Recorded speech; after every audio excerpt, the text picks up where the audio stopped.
Salamu sana mpendwa mtazamaji wa MHAE TV.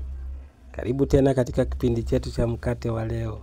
Ni kipindi cha maana sana na cha muhimu sana kukisikia. Kuombe usiache kutenga muda kukisikia kipindi hiki na kukitazama. Tuko katika kipindi cha Kwaresima bado na tunayatazama mambo kadhaa wa kadhaa.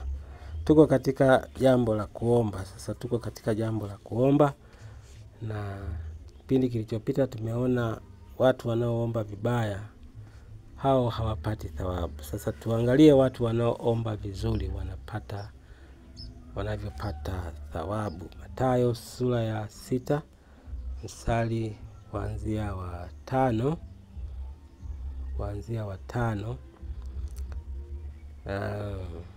Tuanze wa 6. Tuwatazame hao wanaosali vizuri. Bali wewe usalipo, ingia katika chumba chako cha ndani, na ukiisha kufunga mlango wako, usali mbele za Baba yako aliye sirini, na Baba yako aonaye sirini atakujazi. Nanyi mkiwa katika kusali, msipayuke kama watu wa mataifa, maana wao hudhani ya kuwa watasikiwa kwa sababu ya maneno yao kuwa mengi. Amen. Sasa hapa tuangalie mstari wa 6. Bali wewe usalipo, ingia katika chumba chako cha ndani. Mpendwa mtazamaji, tuko katika kipindi cha kuomba pia. Ni vizuri kuomba. Unaomba wakati gani? Mahali gani? Kila mtu ana wakati wake na mahali anapoona panafaa. Lakini mimi nikwambie, wakati wote ni wakati wa kusali. Wakati wote ni wakati wa kuomba. Mahali popote panapaswa kuomba. Jambo muhimu ambalo unapaswa kuzingatia ni hili.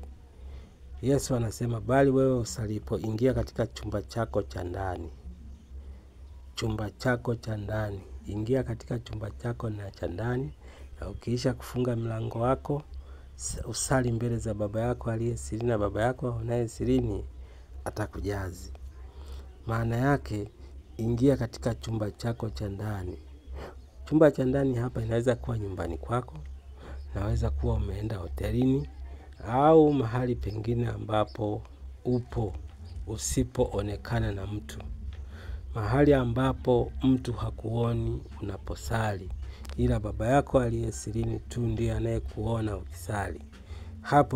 Hicho ndicho chumba chako cha ndani. Chumba chako cha ndani pia kinaweza kuwa ndani ya moyo wako.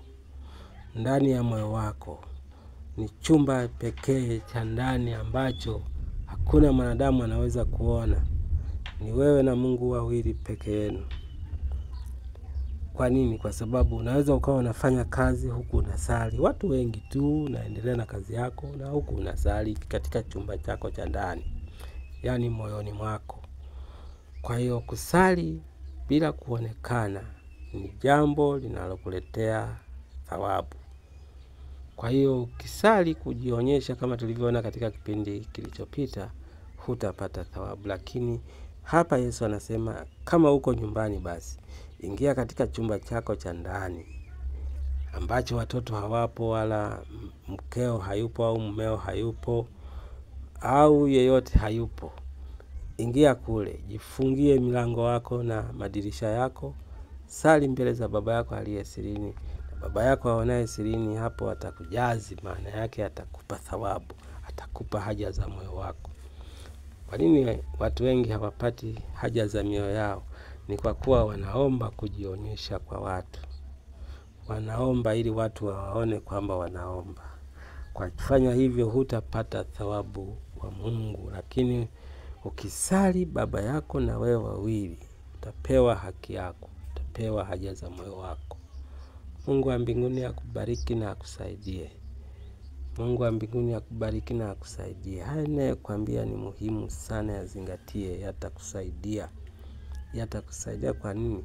Kwa sababu watu wengi wanafikiri mpaka nipate mahali fulani ndio nisali. Kusali ni mahali popote ulipo. Uwe unaendesha gari, unaweza ukawa unasali. Uwe unasonga gari, unaweza ukawa unasali. Uwe shambani unalima, unafanya chochote unachofanya. Uwe unafanya biashara, chochote katikati ya wengi, lakini ukawa unasali katika chumba chako cha ndani. Kwa hiyo usiache kusali, maana Mungu amesema ombeni kila wakati. Ombeni wala msiache kuomba, maana katika kuomba kuna kupewa. Bwana akubariki na akusaidie.